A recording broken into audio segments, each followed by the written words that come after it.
Welcome, everyone, to Couch Potato Diary. Happy Tuesday. My name is Peter Klein. Thank you very much for hanging out today. Coming up, a lot to get to on the show. We are going to begin, as always, furious at the Toronto Blue Jays. We're going to have some hockey talk in here. We're going to have some basketball and then a whole lot of wrestling, plus some boxing and UFC. So a lot to get to on the show, as always, presented by Sea of Dead. Check out seaofdead403.ca. Sorry, I'm having a bit of lighting issues today. It looks different than it did even when I went to start the stream. Either way, check out seaofdead.ca. seaofdead403.ca for great Calgary swag. We got the Cannons hat here. And given the way things are going with those guys, the Blue Jays may go the way of the Cannons at some point. As always, we are fueled by Swift Energy. Check out swiftenergy.gg. Use the code PKPrimetime for 25% off. So let's just start by yelling about the Toronto Blue Jays. Shall we? Yeah, let's do that.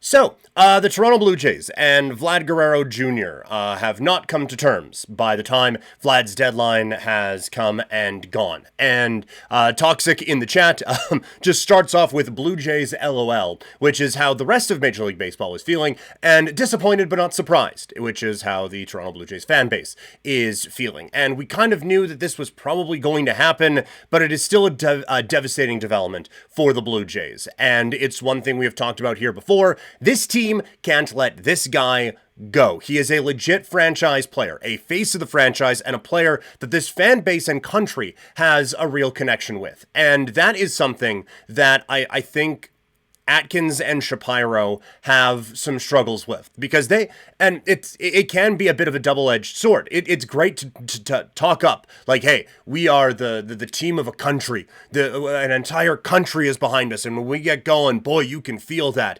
But on the other end, this country, especially when it comes to not hockey guys, have a real connection with players that are even loosely associated with the country of Canada, right? Like Stephen Ames just moved here and we were like, dog, that's our guy. Let's go. You know, and like Freddie Freeman, his mom was Canadian. So you know what? I'm going to play for Canada at the World Baseball Classic.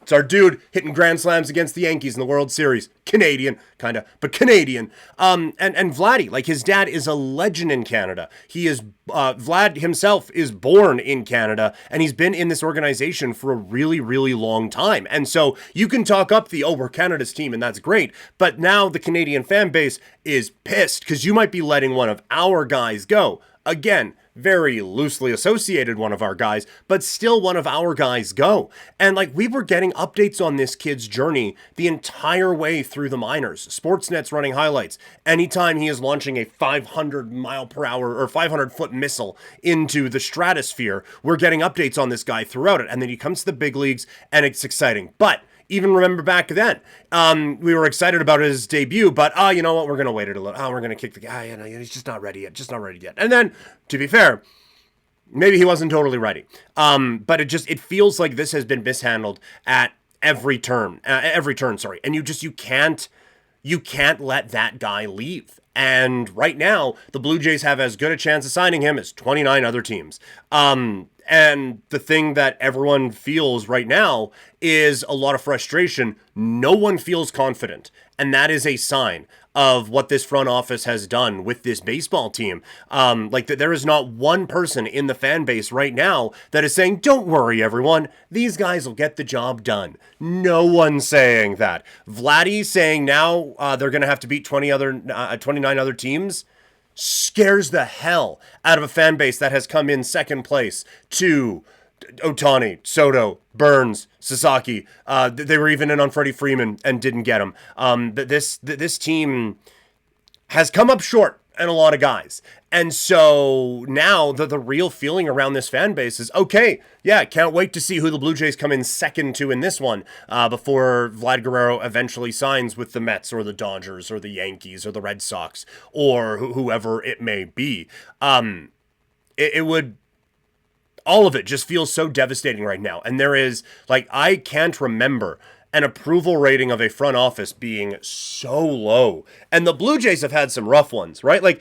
Gordash did not make, he did not shower himself in glory, we'll say, with a lot of the moves that he made, trading David Wells for an injured pitcher and whatnot. JP Ricciardi, there was the rebuild and all of that. At least there was a direction there, but it was a, sorry, there was a rebuild, and it turned out that the way they were going to come out of the rebuild is just, now we're going to have low money, and we're going to sign a bunch of guys and trade for Troy Gloss and do all those things, but that, we don't need to go back over that. And then Alex Anthopoulos was our guy, and he was finally committed to bringing a winner to this this team in this country.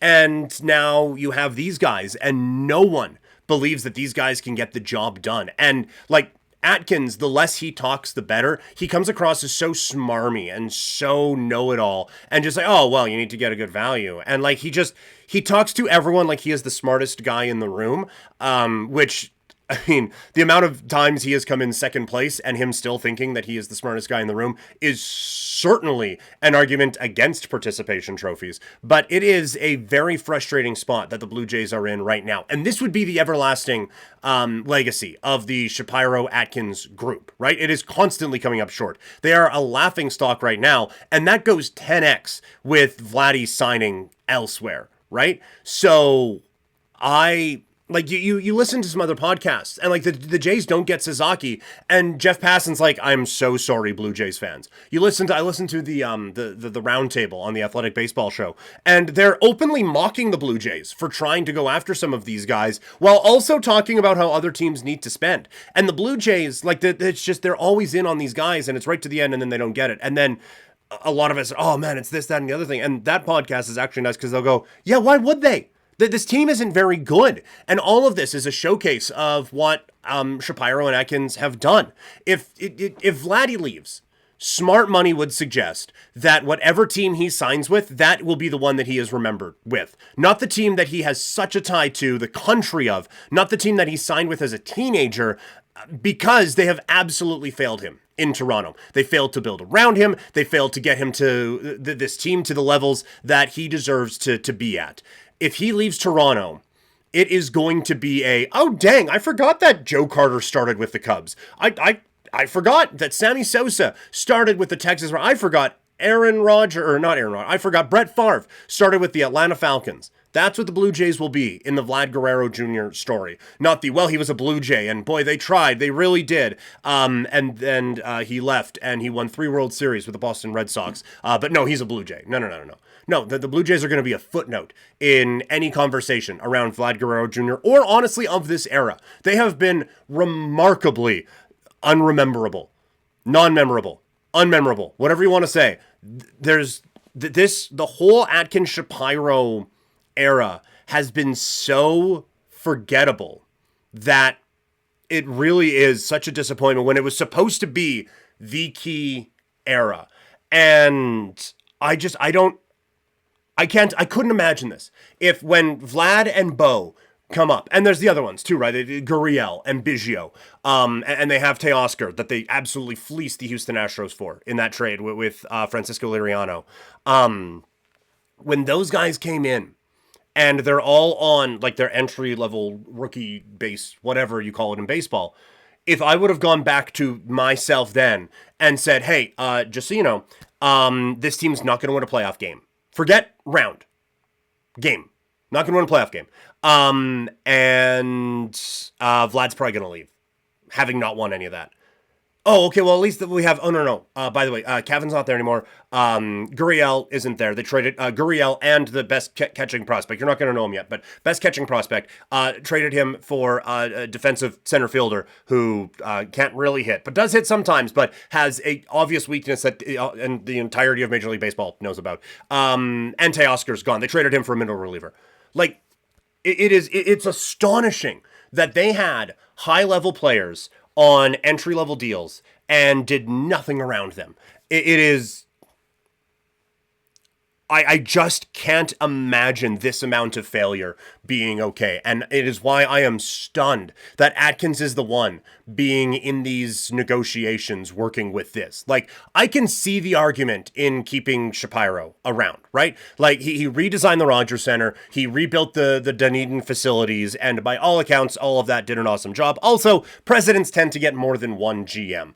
There's no argument for keeping Atkins around. The big league team is average despite spending the fifth most amount, on salary. The farm system is in shambles. Their draft and development system is non-existent. This team, if Vlad leaves, there's nothing. There is absolutely nothing. And yeah, you're right, like rebuilt the stadium, but you let Vlad go. Maybe you're not getting the big investment in brand new jersey sales that you would have if a Shohei or a Soto would have signed here, but we've all lived through the Blue Jays being irrelevant.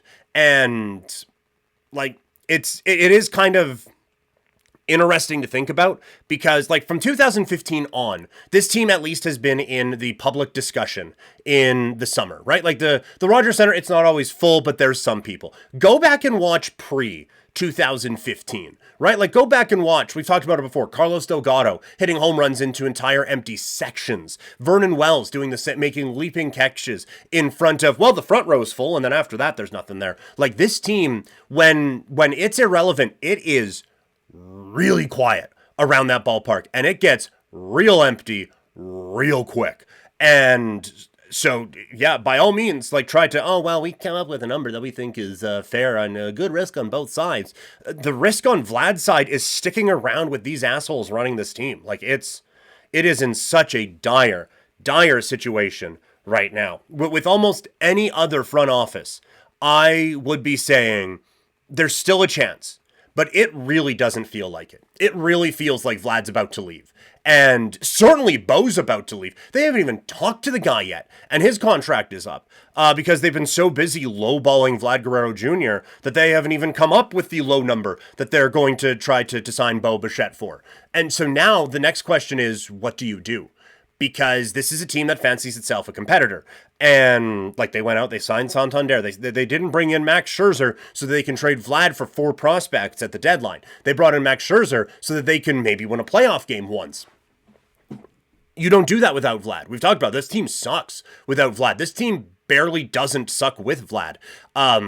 With those guys gone, there's nothing here.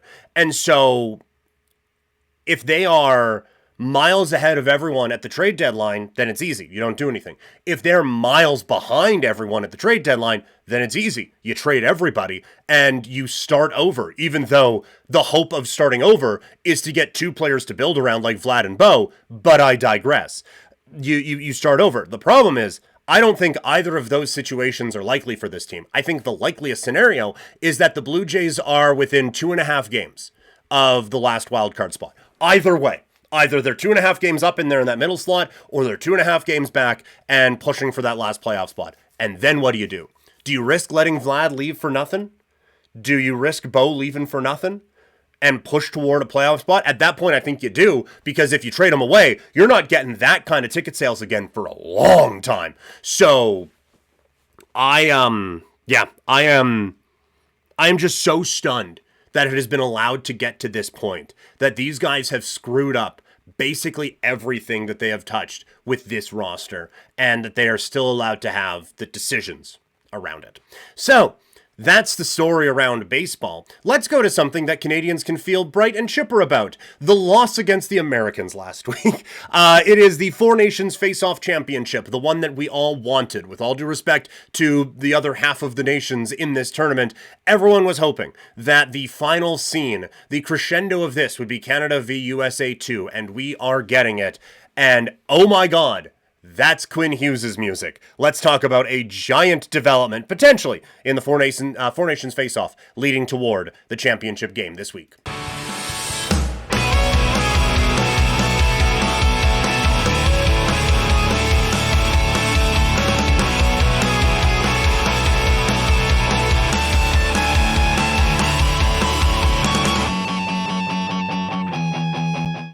So, the Four Nations Face-Off is coming to a conclusion on Thursday, as Canada and the US will play for a trophy. And all of a sudden, some big news coming out, as Quinn Hughes is on his way to Boston. Now, it would require an injury for Quinn Hughes to be able to play, but there's a bit of that going around with a sickness and everything. The big news is Charlie McAvoy is dealing with an infection off of an upper body injury, so you hope he is okay. But It would be quite the twist to have Quinn Hughes be able to come in. And it's always like, well, someone would have to get hurt. Here's the thing about that.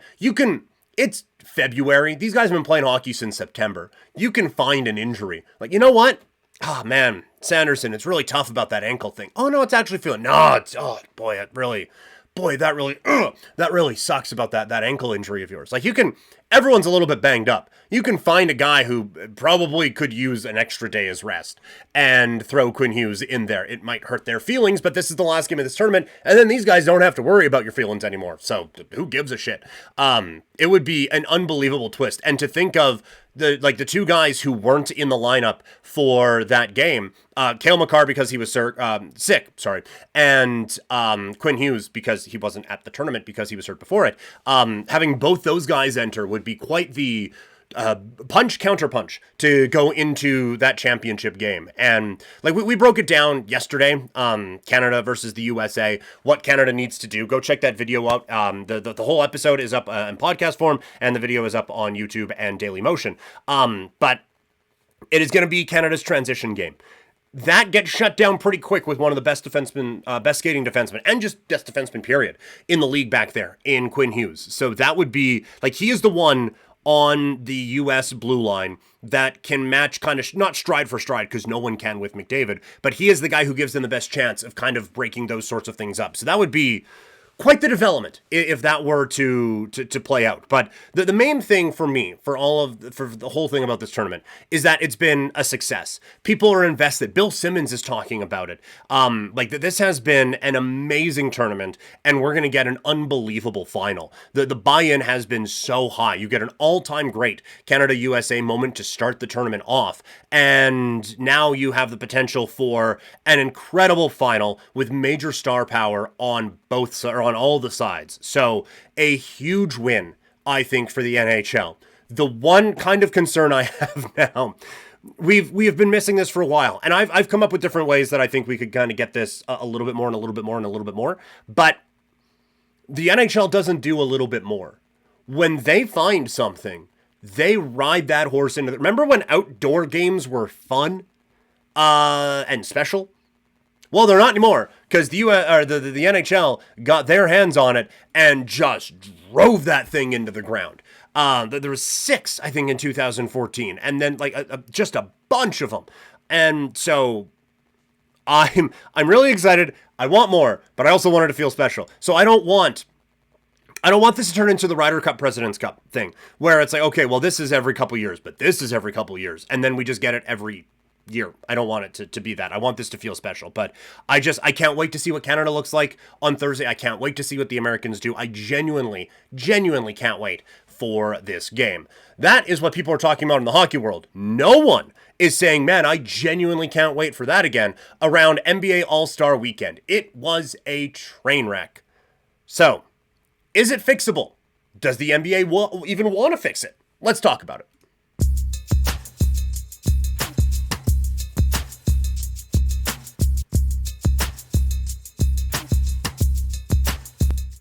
So, the NBA All-Star Weekend, bit of a dud, as I didn't even see clips of it on TikTok, really. You get hey, this was at every one of Mac McClung's dunks, and that was it. There wasn't oh shit, this moment, oh shit, that moment, oh look at the three-point, blah, blah, blah, blah, blah, blah. I gather something happened with Wembanyama and Chris Paul, but and look, it's not that my algorithm doesn't lean heavy sports or even basketball. I get a ton on there, but there's just nothing coming out of this weekend. The whole thing felt like an absolute dud of a weekend around the NBA.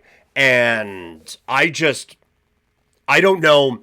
I don't know how you fix it without going to just completely irrational ends, right? But like the dunk contest, it had some fun moments, but if we're going to put non-stars in, which it has turned into, right? Like if we're going to put not stars in the NBA All-Star game, if a G League guy is going to win it, then you may as well just go all the way that way, right? Like here's a YouTube guy, the dude, the Gary Payton meme, get that guy. Maybe that's Mac McClung. I don't even know. But like get just YouTube, TikTok, dunk guys. to go out there and just do some fancy shit. Like, if it's going to be people I don't care about, at least have it be people I don't care about that do fancy things. And the Spurs cat there, who one of his dunks made me go, oh, and that was about the extent of it. So give me a bit more, oh, moments from that one. If you want to fix the All-Star weekend itself, I don't think the draft is the way to go anymore. Guys just don't care about it. And the main thing is, guys don't want to look like they care and then get embarrassed, right? Because that's the big thing. And there is a part of that I understand. I know it's, the egos and stuff like that, which part of it, like, yeah, definitely. But also, like, the internet has led to a lot of fine inventions and all of those sorts of things, right? But I'm talking to you on it right now. But it has also given a lot of people just unfettered contact with these guys. And on the one hand, like I am sure there have been some benefits to that. And I can leave that up to your imagination. But you also get like a million people telling you how much you suck every night. And so that's not going to lead me to want to give it my all for this showcase event, just so I can get dunked on by LeBron. Like, Ty Lue is still getting it over the Iverson step-over thing, and Lue's turned himself into one of the best coaches in the NBA, but he still has to hear about that. So yeah, if I'm Pascal Siakam, I don't know if I want to get just yammed on by Giannis in an All-Star game, just so we can make this look like it's a little bit more fun. So I can understand, like, if you don't want to have the clip of you getting embarrassed in a game that doesn't mean anything thrown around the internet nonstop for the rest of your life, then yeah, I totally get why you wouldn't want it. But it's made this thing suffer so much. So we are starting a new segment on the show today because I have an idea of how to fix it, but it's not a great one, nor is it even a likely one. And so I introduce the really dumb idea that definitely won't happen and probably wouldn't work, but it could possibly work if it did happen. Very, very intense process coming up with that name. So, this is the really, really, really dumb idea. Give the winning conference an extra playoff team. I know. Hear me, this is why I called it the really dumb idea thing. This is... it is like talk radio, sports talk 101. What's your hot take? So that you can basically just say anything without consequence. And so I put out there that this is a really dumb idea, just so that I don't get mocked for it. But here is what I think. You have the winning conference. Go back to conferences, Eastern, Western Conference. You have, God, even just explaining it now, this seems really dumb. But the winning conference, they get the play-in as is. It is 7v8, 9v10, winner of one v loser of the other, right? The losing conference just goes 8-9, 2-game total point. So you lose one playoff game, but you do get a bunch of attention for this All-Star game, and I think you can make up a little bit of revenue in that way, somewhere on down the line. The top teams would care because it gives lower seeds more games to play before they have to play them, giving them a bit of a longer break for the postseason. And also, as a 1 seed, it has the potential that you could face a 10 seed in the regular season. The bottom playoff teams would care because it gives them a little bit more breathing room in case things go sideways in the back part of the season. And the teams that are out of it generally don't send all-stars to this game anyway, so who gives a hoot? Now, there are reasons why it wouldn't work. Toxic. Why not be like baseball used to be when they would give the winning conference home court advantage? Like, sure, that, you know what? But that's been done. That has been done. Look, the reason it doesn't work is that you shouldn't put regular season or playoff stakes on the line on an all-star game. But if you really do want to save the all-star game, you need to have the players care. And to add extra playoff teams for one conference, that would make the players care. Again, it's not going to happen. It's a really dumb idea. But at least piqued your interest for a second there, didn't it? Right? The overall thing is, like, does the NBA even think this needs fixing? Because they get to go out, they get to put on a showcase, and not even of a game, but just they get to have a party for all of their corporate people, right? They get to have a T-Mobile party, and here's that guy performing, and here's a party, and there's that, and we get to, our sponsors get to have their picture taken with Shaq and LeBron and Steph Curry and all those different things. And so you get to have a bunch of parties and get to be big shots for a weekend, and then the game, it is what it is. But you get to have the big networking event. So I don't think I genuinely don't think they care that much. It'll get brought up like Barack Obama calling out Halliburton for like, why don't you guys play? Why? Like, why? Why do we care? So, like, some people will talk about it, but I think the NBA is like, okay, so it's a weekend. No one's going to remember this in a month. The only time anyone's going to remember it is when we come back around to All-Star Weekend again. That's basically it.